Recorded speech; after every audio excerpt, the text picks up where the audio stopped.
పట్టణంలోని రౌడీ షీటర్లు నేర ప్రవృత్తిని వీడి సమాజంలో సత్ప్రవర్తనతో జీవించాలని బుచ్చిరెడ్డిపాలెం సబ్ ఇన్స్పెక్టర్ ఉమాశంకర్ స్పష్టం చేశారు.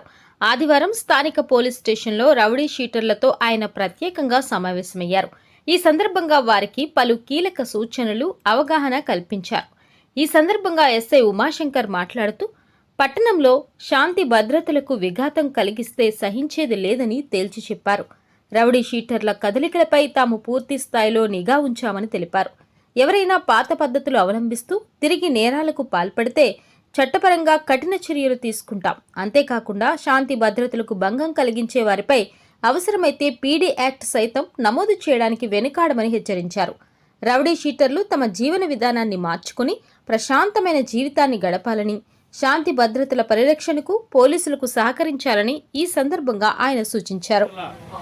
ప్రతి సండే రావాలా, కౌన్సిలింగ్ కావాలా, సంతకాలు పెట్టాలి, వెళ్ళిపోవాలా.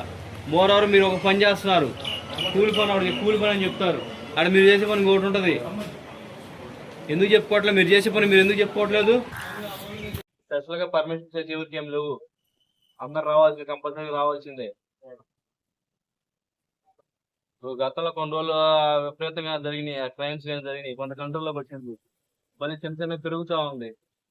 మీరు ప్రాపర్గా చేయకపోతే మీరే బాధ్యులు అవుతారు. మీకు వచ్చి పొద్దున సాధారణ పూర్తి పెడతాం, లేదా హాస్పిటల్ ట్రీట్మెంట్ ఇస్తున్నాం. మీకు ఏమన్నా చెప్పండి. మందు పెట్టట్లేదు కదా, వచ్చింది కౌన్సిలింగ్ చేసి పద్ధతిగా మీ పని మీరు చేసుకోండి. క్రైమ్స్ ఇన్వాల్వ్ కావద్దని మేము కూడా చెప్తున్నాం. ఇంకేమైనా చెప్తున్నారు పోలీసులు ఏమన్నా? మరి ఎందుకు రారు పిలుస్తుంటే?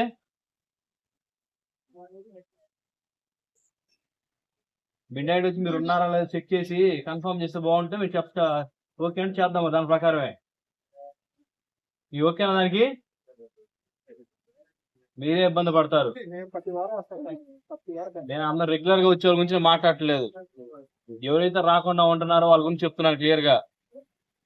పిలిచినప్పుడు పద్ధతిగా స్టేషన్ కాడికి రావాలి, కౌన్సిలింగ్ అటెండ్ కావాలి. మరోవరు చాలా మంది ఫోన్లు ఒక నెంబర్ ఇస్తారు, మా పోలీస్ స్టేషన్ ఒక నెంబర్ ఇస్తారు, కానీ మీరు ఇంకో ఆ నెంబర్ వాడరు, ఇంకొక నెంబర్ వాడతారు. ఎందుకు నెంబర్ మారుస్తున్నారు? తప్పు చేసాడు నెంబర్లు మారుస్తాడు. మీ నెంబర్లు ఎందుకు మారుస్తున్నారు? ఇక్కడ కొన్ని నెంబర్ ఫోన్ నెంబర్ దీంట్లో చెక్ చేస్తున్నట్టే మీరు లెక్క. మీకు లాస్ట్ వార్నింగ్ కూడా ఏదైనా అనుకోండి, నెంబర్లు కనుక మారినాయి అంటే మాకు ఏదైతే నెంబర్ ఇస్తారో ఆ నెంబర్ మీ దగ్గర ఉండాలా. ఆ నెంబర్లు కనుక మారి కొత్త నెంబర్లు వేసుకొని మాకు ఇంటిమేషన్ లేకుండా ఒక నెంబర్ మార్చుకునే పరిస్థితి, నెంబర్ మార్చుకున్నారా పోలీస్ స్టేషన్ ఇంటిమేషన్ ఇవ్వండి, సార్ నా నెంబర్ మార్చుకున్నా, మార్పించుకోండి. ఇక్కడ మీకు తప్పుడు నెంబర్లు ఇస్తే మేము ఎవరికి ఫోన్ చేయాలా? వీళ్ళ కాడికి పంపిస్తాం చెప్తున్నా. మీ ఇంటికాడికి పంపించేసి అర్ధరాత్రి లేపు మేము చెక్ చేస్తాం. మీ ఇంటి లేడీస్, మీ ఇంటి పిల్లలు ఇబ్బంది పడతారు. ఈ వీడియో గురించి మీ అభిప్రాయాన్ని కామెంట్ రూపంలో తెలియజేయండి. అలాగే లైక్ మరియు సబ్స్క్రైబ్ చేయండి.